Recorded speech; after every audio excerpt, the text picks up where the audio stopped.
Welcome to JD Clips. Please enjoy the short versions of our famous videos and keep learning. And don't forget to subscribe. और हमारे हीरा मंडी जो है वो कितना area अब उनके पास से जा चुका है, क्योंकि अभी वो मैंने एक देखा था, एक केपी की प्रोविंशियल असेंबली में एक उनके जो मेंबर ऑफ प्रोविंशियल असेंबली था, उसका वीडियो चल रहा था, असेंबली में बोल रहा था कि साहब ये बजौर में तो हमारे लोगों को भगा दिया है, ये अफगानी आके बैठ गए, बिल्कुल अब हम क्या करें। ऊपर से अगर आप आएंगे तो चित्राल, बजौर, ये नीचे आता है खैबर, ये तो ऑलमोस्ट ये आउट है, घर से निकल गए इनके हाथ से बाहर। अब धीर जैसे निकला ना सर, तो धीर का मतलब आप बजौर में पहुंचे तो धीर में पहुंच गए सर। स्वाद तो धीर भी इनके बचपन में बाहर ही है, वो बीच में तो तालिबान ने कब्जा कर लिया था। वो जो उनका वो कौन सा वो लाहौरी पास है, कौन सा पास है वो उसको ये क्रॉस नहीं कर सकते धीर के आगे जाने के लिए। पिछले हफ्ते मैं भूल जाता हूँ नाम सर, आई अंडरस्टैंड। हाँ। तो अगर धीर निकल गया तो इनकी बिजली भी गई, जो आती है ना पंजाब में पावर लाइन बिछा बिछा के इतनी बड़ी, और इनका कनेक्टिविटी गई। ये तो ये चले थे वाखान के कॉरिडोर लेने के लिए, ये ना अपना गिलगित वो वाखान वाली भी बात बड़ी गजब की उसने की, साहब वाखान कैसे लेगा तुम जो है बजौर नहीं है, स्वात नहीं है, चित्राल नहीं है तुम्हारे पास, तुम पहुंचोगे कैसे उधर। और आप किसी ने कहा कि हम किसी ने ये भी कहा कि साहब नहीं हम उधर से नहीं जाएंगे, हम गिलगित की तरफ से चले जाएंगे। मैंने उसको पूछा, यार तुमने गिलगित का तुमको आइडिया है क्या, नक्शा देखा है नक्शा देखा है। और गिलगित और वखान के बीच की जो वो हिंदू कुश की जो पहाड़ियां हैं, पहाड़ है बल्कि, उनमें से कोई भी 6000 मीटर से नीचे का नहीं है। सर वो तो वही चित्राल से वो बोरोगिल पास है, उसके थ्रू जाते थे, अंग्रेज भी उसी के थ्रू जाते थे, वो करीब 4000 पे है सर। तो वो बोरोगिल पास जाने के लिए तो आपको चित्राल से जाना पड़ेगा। हाँ, ये सोच रहे होंगे सर नीलम वैली से होते हुए यहाँ से नीलम वैली से बांडीपुरा के सामने से चढ़ के जब तक वो जो पहुंचेंगे गिलगित, आधी फौज इनकी खत्म हो चुकी होगी, रास्ता नहीं है ढंग का सर वहां तो अभी भी you have to walk 8 months in year. Sir मजे की बात यह है कि आप एटीट्यूड देखो देश का। मैं हमेशा कहता हूँ पाकिस्तान ना टेक्टिकली अच्छा होता है, स्ट्रेटेजिकली जीरो। कारगिल में घुसे, अच्छा टेक्टिकल स्ट्रोक मारा, हमें सरप्राइज पे लिया, और उसके बाद जब क्लिंटन से भी थप्पड़ पड़े, दुनिया से भी थप्पड़ पड़े, भाग गए। तो इनका 71, इनका 65 के जो इन्हें घुसपैठ करवाई, टेक्टिकली वेरी साउंड, और बाद में मार पड़े। अब आप देखिए सर कि आप इंडिया को घेरने के लिए कहते हो कि हम बांग्लादेशियों को आर्मी को ट्रेन करेंगे, किस में कराओगे, सरेंडर कराने में ट्रेन कराओगे। खुद तो आपने एक ही काम किया, पहले इंडिया के सामने सरेंडर किया, अभी आप प्रैक्टिकली बलूचिस्तान जो आप कह रहे हैं कितना परसेंट, 40% जो देश का 40% तो बलूचिस्तान के हाथ से निकल चुका है प्रैक्टिकली सर। वहां तो पंजाबियों को, लेबरर्स को भी नहीं छोड़ रहे, वो फौजियों को छोड़ो, anybody in civil dress and Punjabi is being killed. KP के निकल गया। इनका उल्टा दिमाग देखिए कि आपने जो टीपीपी से आपका जो भी था गुड बैड अगली रिलेशन चल रहा था ना सर, काम चलाओ चलो, वो मार रहे थे, आपको मार रहे थे, आपने जाके तजिकिस्तान के साथ हाथ मिलाने की कोशिश की, क्योंकि ताजिक्स जो है वो आईएसकेपी के अंदर उनका मेन मैन पावर आईएसकेपी का ताजिक से आता है। और इसका एक repercussion which I am sure Afghan Taliban हमसे ज्यादा बेहतर जानती है कि अभी आप बड़े जल्दी ही ना सर अफगानिस्तान के अंदर काफी धमाके देखेंगे, बिकॉज इनकी हिम्मत नहीं है बॉर्डर के ऊपर तालिबान से लड़ने के लिए। तो ये आईएसकेपी के टूल्स को यूज करके अफगानिस्तान के अंदर गदर मचाएंगे, दैट इज डन। बट उसमें भी आप एक दूसरा तरीका देखने का ही, अगर वो करेंगे सर तो फिर ये मरेंगे, क्योंकि अमेरिका का तालिबान गवर्नमेंट के ऊपर सिर के ऊपर हाथ है, वो जो मर्जी ड्रामा करे। क्योंकि अगर अमेरिका वो हाथ हटा देता तो चाइना वहां आगे बैठ जाता, रशिया वहां आगे बैठ जाता। तो अमेरिका ने अफगानिस्तान को अबंडन नहीं किया सर, वो $7 बिलियन फ्रीज किए और $4 बिलियन अंडर हैंड दे दिए। यूएस एड इतनी दे दी, नहीं तो देश कैसे चलता सर। तो अगर अमेरिका का हाथ तालिबान के सिर के ऊपर है सर, बिकॉज उसकी मजबूरी है, बिकॉज एक तरफ चाइना ऊपर रशिया। और अगर पाकिस्तान ने आईएसकेपी के थ्रू गड़बड़ करने की कोशिश की, और आईएसकेपी को वेस्टर्न वर्ल्ड ग्लोबल जिहादी थ्रेट मानता है, तो जो हीरा मंडी का जो बचा खुचा जो इनकी सांस आ रही है ना, आईएमएफ के थ्रू आ रही है, कभी कहीं सऊदी अरेबिया से पैसे लेके, वो भी अमेरिका के कहने पे है, वो ये भी खत्म हो जाएगा। तो पाकिस्तान ने इतनी बेवकूफ़ी की है सर। पिछली बार तो हमने ये बात की थी कि भाई ऐसे देश से क्यों पंगा लिया आपने, जिसने कि रशिया को तोड़ा, जिसने अमेरिकन को किया, सबको किया। अब आप ताजिक्स के साथ मिलाने चल पड़े सर, वो one of the poorest countries उनको कह रहे हैं बगान के अंदर से हम imagine sir, I mean Hindu Raj, Hindu Kush और हिंदू राज, ये नहीं से क्रॉस हो सकती, हिम्मत नहीं है सर। सो एक सुसाइडल मोड पे चले गए सर। आई थिंक इनका वो जो है ना आइडिया कि अगली जिंदगी जीनी है, तो ये कोई देश ऐसा नहीं करेगा सर। इनका तो बनता था ये काबुल जाते, हाथ पैर जोड़ते, नाक रगड़ते, बोलते गलती हो गई यार। क्योंकि सर कुछ भी था पर्दे में था।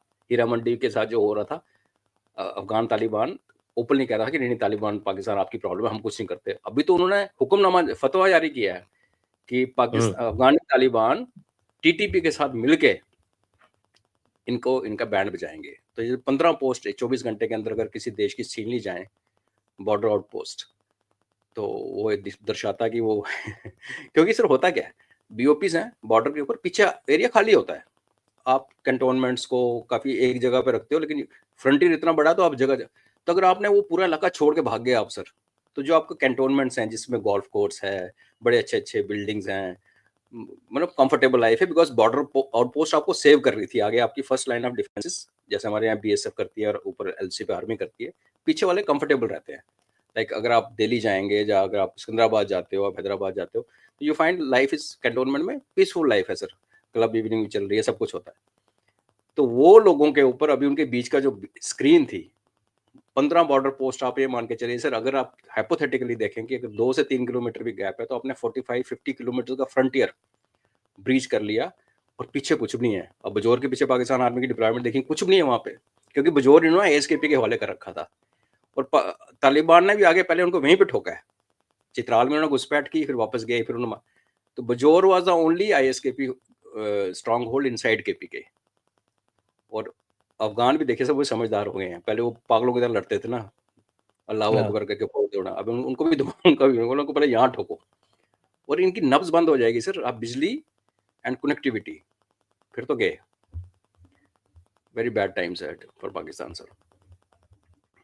ये जो इनकी पुरानी एजेंसीज थी, बजौर थी, मोहम्मद थी, आपकी खुर्रम एजेंसी थी, इनमें से तो प्रैक्टिकली सभी में, मोहम्मद में तो खैर है अभी शायद इनका, लेकिन ये बाकी तो जितनी भी एजेंसीज थी, प्लस वजीरिस्तान, दोनों नॉर्थ और साउथ, वो वो तो दोनों गए। चले गए। अफगान बोल रहे हैं कि साहब कि हमारा आपका जो ये मायदा था, ये 100 साल का था। अब वो 100 साल का अभी तो कई, मैं देख रहा था, I don't know, I am not sure of its veracity, sir कि कह रहे हैं कि साहब कि उनके पास जो ओरिजिनल एग्रीमेंट है डूरंट लाइन वाला, जो मॉर्टिमर डूरंट के साथ में हुआ था, और आपके जो अमीर थे उस वक्त, तो उसकी ओरिजिनल कॉपी नहीं है पाकिस्तान के पास में, और वो इंडिया से कह रहे हैं कि साहब इसकी कॉपी हमें प्रोवाइड करो। और आई वो don't know whether it is agreement, true. नहीं इट्स ट्रू सर, बिकॉज वो एग्रीमेंट जो था वो ब्रिटिश और अफगान के बीच में हुआ था, पाकिस्तान तो था ही नहीं। तो जब 47 का टाइम आया, तो why should British hand over that stuff to Pakistan? British ने तो खैर कितने नक्शे चेंज किए, और चाइना के साथ तिब्बत का लाइनें मारते रहे, वो सुनते नहीं रहे। बट फैक्ट रिमेन कि ये जो 1893 की ट्रीटी हुई है, और उसके बाद 1905 की जो इनका एक फाइनल हुआ था, उसमें पाकिस्तान तो था ही नहीं। It was all between British और Indian under British and Afghanistan. तो जब वो 47 में गए हैं, तो हमें क्या लगता है कि sir of all these things उनको ये पड़ी कि उनको ट्रीटी की कॉपी देंगे। वो ट्रीटी जो कि शाह को अंग्रेजी नहीं आती थी और ड्यूरेंट को पश्तो नहीं आती थी, और उन्होंने अफीम पिला के उसको डॉक्टर पहले भेजा, उसको अफीम के इंजेक्शन लगवाए और साइन करवा लिए। एंड देयर वाज नो अंदर जो बैठ के, वो क्या बोलते हैं उसको, जो ट्रांसलेट करते हैं, what you call it sir, जो आपका असिस्टेंट होता है, वो था ही नहीं। तो 2 बंदे टेबल पे बैठे, इंटरप्रेटर, और शाह साहब अफीमची हो रखे थे सर, कटसी ब्रिटिश डॉक्टर, जो उसको पहले उसको बीमार किया गया सर, फिर ट्रीटमेंट के लिए ब्रिटिशर्स की जो चालें हैं, तो ये तो थे ही नहीं, एक किस हक से मांगेंगे सर? और वो 47 में उन्होंने कह दिया था अफगान से कि हम तो मानते नहीं। उन्होंने तो यूएन में इनको रिकॉग्नाइज करने के वोट दे दिए, बाद में पैसे उसे खिला के पाकिस्तान ने 6 महीने बाद वोट डलवाया था। वो तो वोट देने से मुकर गया, कहता दिस कंट्री डजंट एग्जिस्ट। तो हाँ हाँ हाँ, सर अगर महाराजा रंजीत सिंह का एक्शन मतलब ना होता, इंडिया ने पहले रिकॉग्नाइज कर दिया और उन्होंने बहुत बाद में किया। बाद में किया, और अगर अब महाराजा रंजीत सिंह का चैप्टर निकाल देते इस हिस्ट्री में से, तो Afghanistan was practically till Indus. ये जो मुल्तान के बाद जमरूद की लड़ाई और पेशावर की लड़ाई, फिर हरि सिंह नलवा की मौत, ये सारा जो रंजीत सिंह के टाइम पे हुआ है।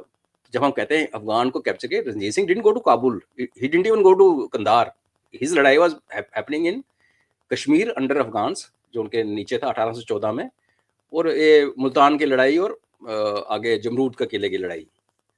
तो अगर प्रैक्टिकली देखा जाए तो हिस्टोरिकली सारा अफगानिस्तान था सर। महाराजा रंजीत सिंह के टाइम पे वो अफगानिस्तान था। ब्रिटिशर्स भी समझते थे, और ब्रिटिशर्स ने 2 गेम खेली सर। एक तो उन्होंने कहा भी ऐसा है कि पश्तूनों को डिवाइड कर दो, और सर मजे की बात क्या है, till about 4 to 5 years back Pakistani Pashtun जो थे ना सर, जिनको वो पख्तून कहते हैं, वो फेवर में नहीं थे तालिबान अफगानी उनके साथ मिलते नहीं थे वो। They had different. जब इन्होंने उठा के यहाँ से पश्तूनों को उठा के डिस्प्लेस किया ना सर, इंक्लूडिंग वो जिनके कागज थे और कागज फाड़ के नाली में फेंक के जाओ जिसको पकड़ के, तो अभी अंदर वाले पश्तून जो हैं वो भी, हालांकि अभी भी कहीं अभी काफी सारे लोग अभी आज भी हैं पाकिस्तान के अंदर पश्तून बिरादरी के, जिनको ये ठीक नहीं लगता टीटीपी का काम, और वो तो हर जगह होते हैं सर, हमारे इंडिया में भी तो हैं जिनको इंडिया का सुपर पावर मतलब अच्छा बनना जरूर अच्छा नहीं लगता।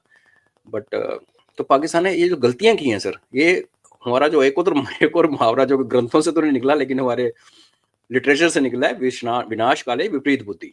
क्योंकि एक सीरीज देखिए पिछले 2 साल में कि आपने एक गलती की, आपने दूसरी गलती की, और आज देखिए सर आप अफगानिस्तान को जंप करके ताजिक्स में जा रहे हो, इंडिया को जंप करके बांग्लादेश में जा रहे हो। I mean, कर क्या रहे हो? I mean, what are you trying to do?